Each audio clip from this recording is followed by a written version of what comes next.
Morning.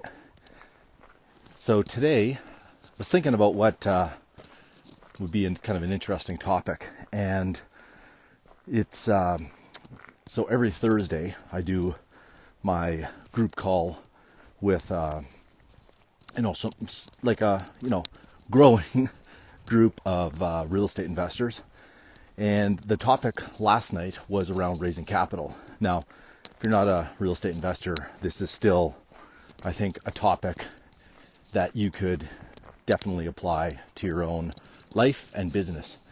And full credit goes to the gentleman that I learned it from, and that was, or is, Ryan Fletcher.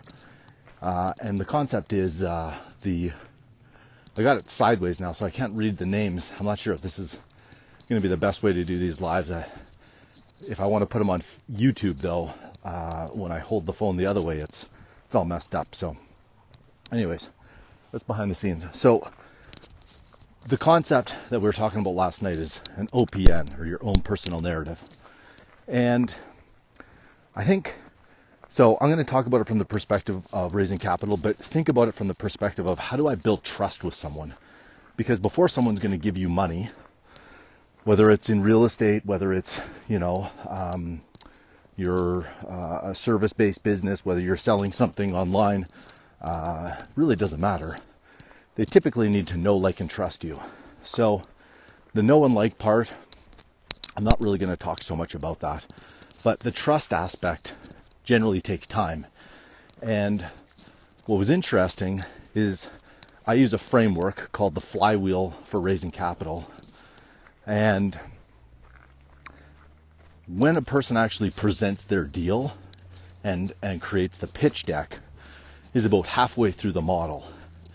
And that was a revelation, or I don't know, like an insight that quite a few of the people in the group hadn't really considered. And I said, if you think about it, in order to get someone to buy in to what it is that you're doing, they need to obviously know and like you, but they're sure as hell not going to give you $100,000, $500,000 unless they trust you.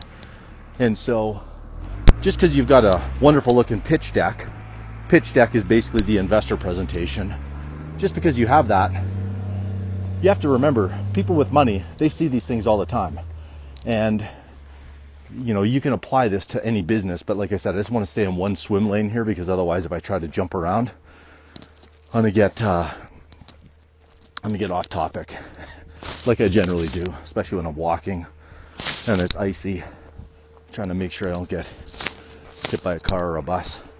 So back to the OPN. So I said, this is Ryan's words, not mine, and hopefully I don't butcher it. But essentially your OPN is, think of creating stories that you share about yourself that describe your character, your values, your principles, so that when someone finally comes into your world, when they're ready to invest, when they're ready to buy whatever it is that you have, they feel like they know you. So for example, I'll give you a couple of examples. So 2 people just joined the coaching that I offer, and one gentleman was, from start to finish, Peter, he came into my world, I want to say it was like on a Friday, and by Monday he was working with me.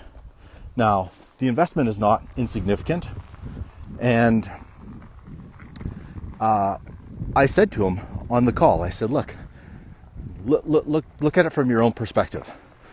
You found out about me on Friday, you sent me an email, we went back and forth, and by the time we had spoken, you had listened to 15 or 20 podcasts, you had read some of my book, you had went to YouTube, you went on social media, like you're trying to find out, is this someone I can trust?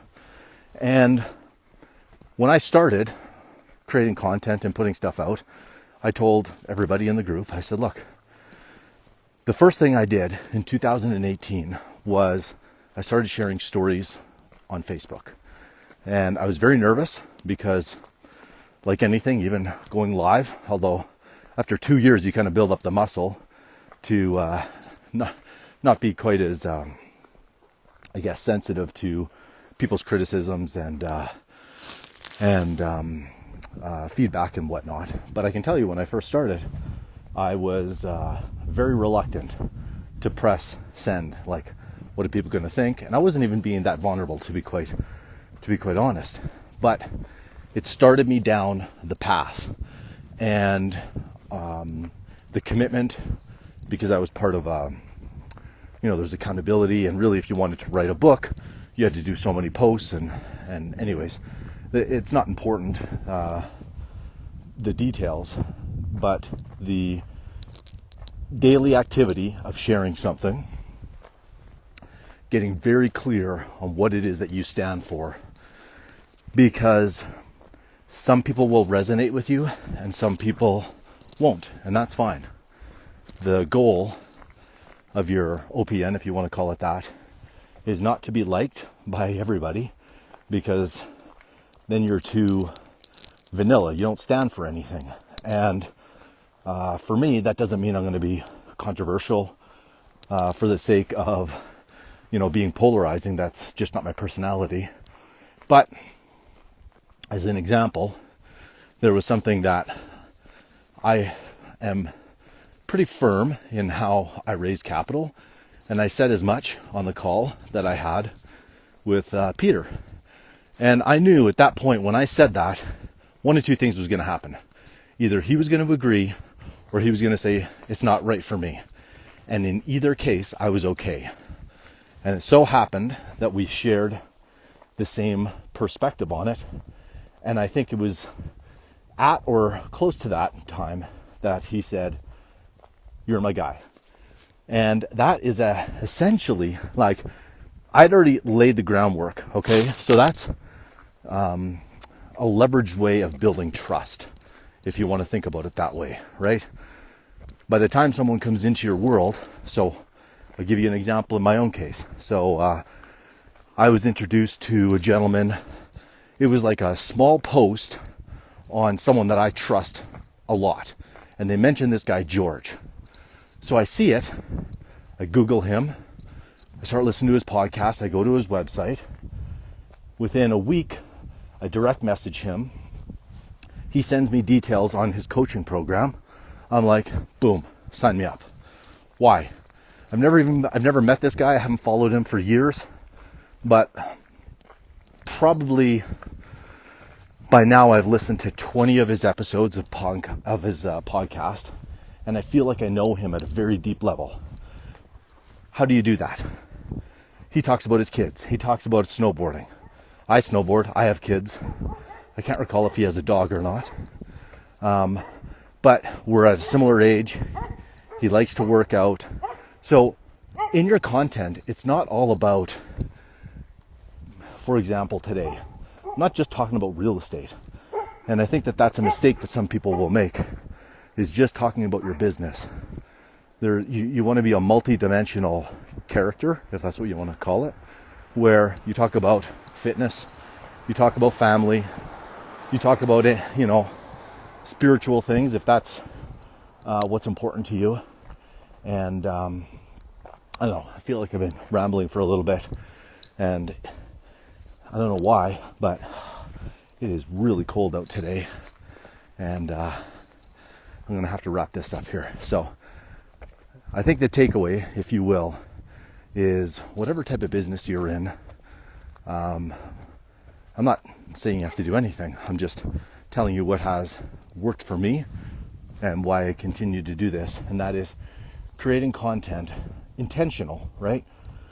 Based around your beliefs, based around your values, that you can share, so that when the right person for you comes in, consumes that content, they will know whether or not, in advance, whether or not you're the right person for them. Now, you're probably still going to have a phone call, but that phone call is going to be very different than, them inquiring for the first time and never having any context for who you are. One of the guys last night, Bart, he's a physician and super good guy. He's like, Shane, he's like, I felt like I had an unfair advantage when I was talking to you because I knew about your kids, I knew about this, I knew about that. And it was quite funny. And I said, I wanted you to know more about me because that's how trust is built. And if you think about, the relationship when you're now potentially going to work with in connection, not sure why, probably because I'm back outside of my house. So that's it. Have a great day. We'll see whether or not I go live on the weekend. Might give myself a little break.